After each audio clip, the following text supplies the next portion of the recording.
Let's go. Oop, the fuck. Let me do that.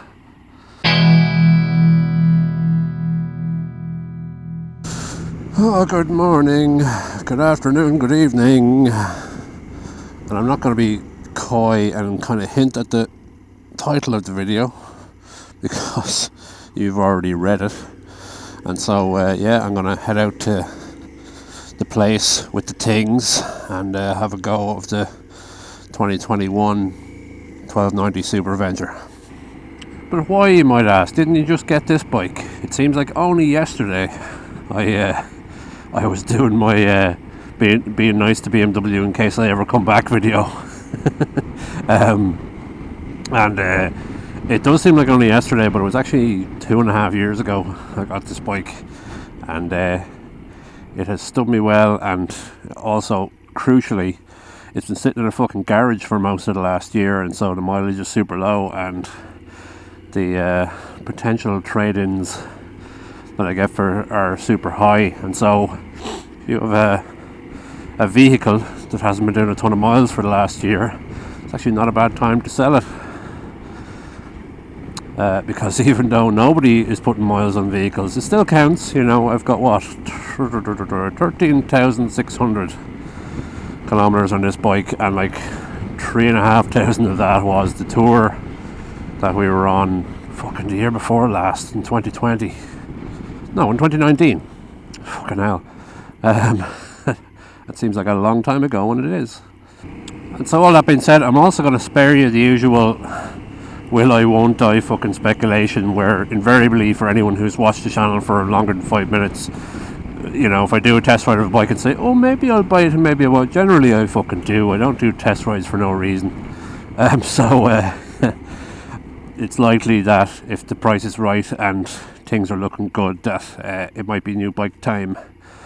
Well, new bike, same as the old bike time. The 2021 model appears to have, you know, a decent amount of updates, you know, that would generally just about or maybe not meet the threshold for like, will I update, but the aforementioned kind of low mileage and, you know, I like nice things probably puts it over the top. The sort of things that people are talking about, like the adaptive cruise control and all that, I don't really give a shit for adaptive cruise control. I've seen some reviewers saying I didn't give a shit for it and then I used it and it was amazing, so maybe it will be amazing, I don't fucking know. The thing that I'm looking for is honestly updated dash, you know, updated software, anti-dive. I do miss fucking the telelever forks on the GS and the anti-dive that gave you, where you're two up, and which I am occasionally on this bike. And one of the things with this bike is, or with most bikes when you're two up, is if you have to grab a handful of brake, Mrs. Grumpy on the back headbutts me in the back of the head, so having a little less dive would be good. And yeah, I mean, there's Gucci factor and shit, like they've updated the styling and changed the geometry of the bike and retuned the engine so it's a little less lumpy. But as for checking on the lumpiness, it is alleged that I'm about to go and see a real life and ride a real life Tesla version of the 2021, so let's see how we do. Right, here we are. Right, let's just fucking get on it and go. What the fuck you buy? That is some sexy clockage. Okay, now the formalities are out of the way. Let's do the thing. First impressions before I even pull out of the fucking car park. Way smoother than the old bike. Fucking hell. Like, the old bike, when you start it up, it's like it's clearing out its fucking throat for the first 5 minutes, but this thing is very much different. I haven't actually ridden the thing yet, so we'll see how it goes, but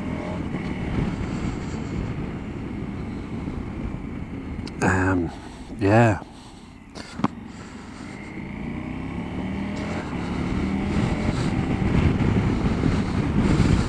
Alright, still plenty of Wellington.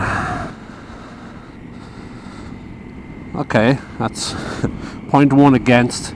if you can see the fucking switchgear here, it's of the more buttons than your fucking granny's jumper variety. They may have gone slightly overboard with that, I don't know. I'll see how it goes. But I had a job finding the indicator there. I consider myself something of an authority on finding little nubbins without looking. And in fairness to KTM Dublin or M50 Honda or whatever you call it, your mum was like, take it out, just don't rob it. You know, be back before 4. So that's what I like to hear. I'll be back considerably before that, but that's always good to see a brand new bike with an actual test model available, especially in Ireland. Man, the screen is pretty special. I heard there's adjusting in it as well.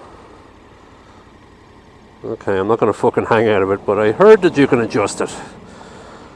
Oh, okay. I'm not going to yank the screen off the bike the minute I get on it. So that's 4. I'll go through the screen in a bit, maybe. Another score 4 is the fucking ambidextrous fucking screen adjustment, which you can actually hang on to. The old bike had this tiny little thing that you had to basically fucking have the manual dexterity of a fucking orangutan to go at it. This appears to be quite good. Seems like a small fix, but there you go. Also, is that it? Oh, you got a little thing for your things. Oh, that's nice. Oh, because they took out the thing that's over there underneath the dash. In the old bike there's a sort of a mobile phone pocket with a charger in it. See, does this have a charger in it? It might. I see something there that might be a charger. So that's nice for your little telephone. There's a couple of 4s. Any againsts in the first 5 minutes? This is a very personal thing, but there's a lot more fucking ready to race on the bike. So there's a ready to race staring at me from the handlebars, and there's a ready to race under my arse here. Just in terms of branding on the bike. And you know, I'm not a huge fan of that. I'm not going to fucking not get the bike because it says ready to race on it, but oh, look at that. Very nice.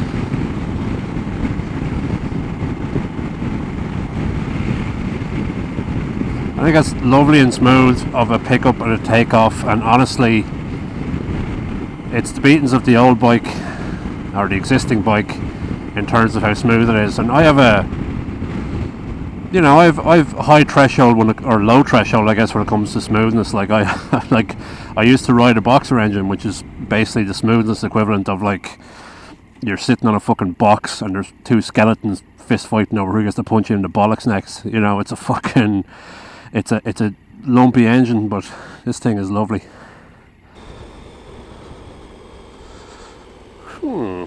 Interesting.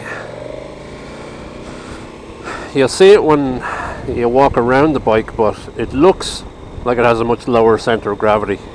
You know, the even looking at the fairings, there's much more stuff that's lower down. If you look down past my knee there, you'll see there's a big fucking sticky outy bit, almost like in the boxer, like the 2 cylinders sticking out. But I'm sure it's all there for a reason. What I've seen is that there's now 2 rads on the front, and they've done a bit more about. Obviously, I'm not going to have it out for long enough to see what it's like to have your Gouter deep fried in southern Italy in 34 degrees or whatever it is. Not an amazing bike for that, the old bike, in terms of just how warm it gets. Again, very tiny personal thing. The indicators, as well as being in a funny place, they're basically tiny micro switches. Like there's no travel in the indicator lever at all. And I don't know if I like that. I don't know if I like it. Again, very much a comfort thing, but like, this is a comfort bike, lads. This is a bike for sitting on all day. And one thing I'm I guess taken as a negative, taken as given as a negative, is that sitting in this seat for longer than a fucking hour is probably going to tear the arse off you. I saw the 44 teeth review of this bike there last week, and yes, apparently it is still true that KTM can't make a fucking bike seat to save their lives, and so I'll be hanging on to my my old Touratech seat to see if it fits this, which it hopefully does, and sell on if it doesn't. Because bike seats are apparently made of fucking sintered gold dust. A new seat for this thing will fucking turn off indicators. Off. Now the indicators won't turn off. This is fantastic. Come on, turn off. Down, up, down. No, indicators stuck on. Oh, now they're gone. What the fuck was that all about?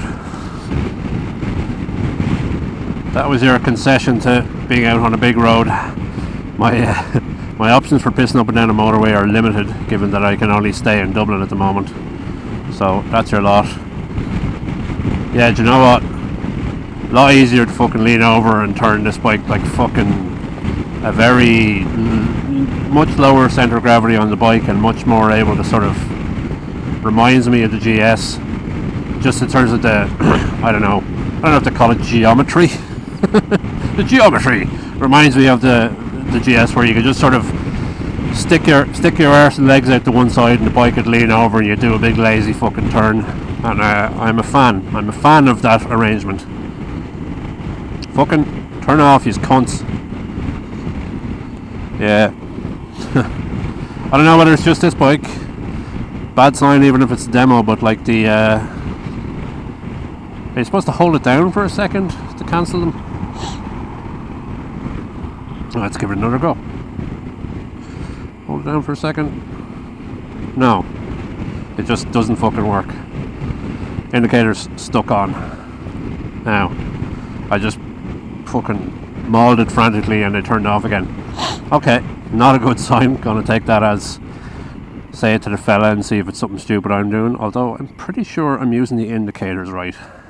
So one thing I wanted to test was the anti-dive and see how that goes. The bike still dives. Doesn't have a problem diving. Pretty sure the anti-dive is turned on. Although it's hard to compare, maybe the bike fucking throws you off with the anti-dive on. Let me turn it off actually. Anti-dive off. Alright. Alright, anti-dive is off. Actually, there's a lad behind me. I'm not going to test the dive on the bike with a lad behind me. Alright, nobody behind me. Let me just do this. Okay. That feels pretty normal. Yeah, it's like lazy and yeah, okay. Now let me distract myself. And dive on. Boop, boop. Okay.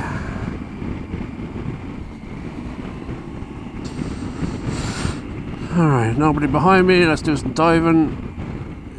Yeah, I can see it. I don't know that I'm mad impressed with it though. It's certainly not, assuming I have it turned on, it's certainly not a patch on the telelever setup. I mean, it's never going to be, but yeah, I mean, maybe if you're on the back it's different, I don't know. Okay, so pissing around in the city, I'd say it's comparable to the other bike. Again, the lower centre of gravity, or what feels like a lower centre of gravity, means it's a little more stable on its feet, so you don't feel like you're carrying the bike around as much as with the old bike. You don't feel like you're a truck with a skip on the back holding everybody up. Right, let's park it up here, have a wee look. There it is, the 2021 bike. Things you immediately notice are the great big fucking box underneath the headlights, which is for the adaptive cruise control. They've managed to not disguise it. You can't really disguise something like that, but they managed to work it into the front of the bike pretty okay. Down low you have 2 rads. They split the rad in 2, and you know, that's as much as it is. Makes the bike look a little bit wider around the bottom, especially when you look down further. It's a much lower down looking bike. Even if you look at, you know, the side profile, the sticky out bit at the bottom is quite prominent. Similar engine, but they have retuned it. It's very nice. It's a lot less lumpy than the old engine. Not that the old engine was mad lumpy, but you know, they have refined it. Nice KTM branded can with 2 outlets instead of 1. I assume for reasons. I'm not a mechanic. One thing I have to look into, which may be a significant enough minus that it's a deal breaker, is the luggage system. The luggage mount points are not the same. They've changed them. They've been the same since the old 1150 Super Venture, and they've changed them for this model. So my old Touratech bars won't go on, so they'll have to go with the old bike if I'm going. The top case mount looks the same, but the side bars, if Touratech don't make side bars, then that's the end of that. I'm not getting this bike until they do. Now, KTM have generally put out rebranded versions of the Touratech stuff as power parts with a big old markup, so that could be an option as well, but we'll see. Right, hopping on it. It's a little bit lower, tiny bit lower than the old bike. Let's look through the old menus. Hopefully this comes out. Okay, bike info, TPMS. They blew the fuck up out of these tires. Water, fuel range, cool. All stuff you have off of the big old tick box. Everything's grand. I'll just run through these very, very quickly. Trip info, ride mode, ABS mode. I think I have it stuck in some ABS justy mode. We'll look at the switch gear in a minute. Throttle response, slip adjuster. I think slip adjuster is like ABS or not ABS, the traction control. 8. Right, so let me do this. Slippy. Maybe I had it in super traction control for the time I had it, which is fine. For me, okay. Whoop, let's get back into the old menu. Okay, all that shit. Suspension mode, preload adjuster. Your man told me to stop the bike dead if I'm doing suspension mode, but I'm told that you can do it on the go. But anyway, I wasn't going to tempt fate. There's some sort of navigating thing, maybe when you connect your phone, which is grayed out right now. Cruise control, which I didn't mess around with because, you know, in some ways I'd feel better messing around with it if it was my bike. Mode, comfort, CC, cruise control, ACC sport, ACC comfort. Maybe that's just the difference or the amount of messing about that cruise control will do for you. Sport is, you know, just fucking brake all you like. Cruise control, diddly-do. Okay. Come on, you can do it.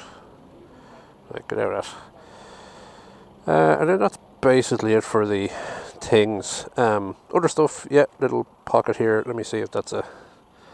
Yeah, there is a USB in there, so you can stick your phone in there and charge it off a little cable, which is, I think, much better than the one that was over here on the old bike.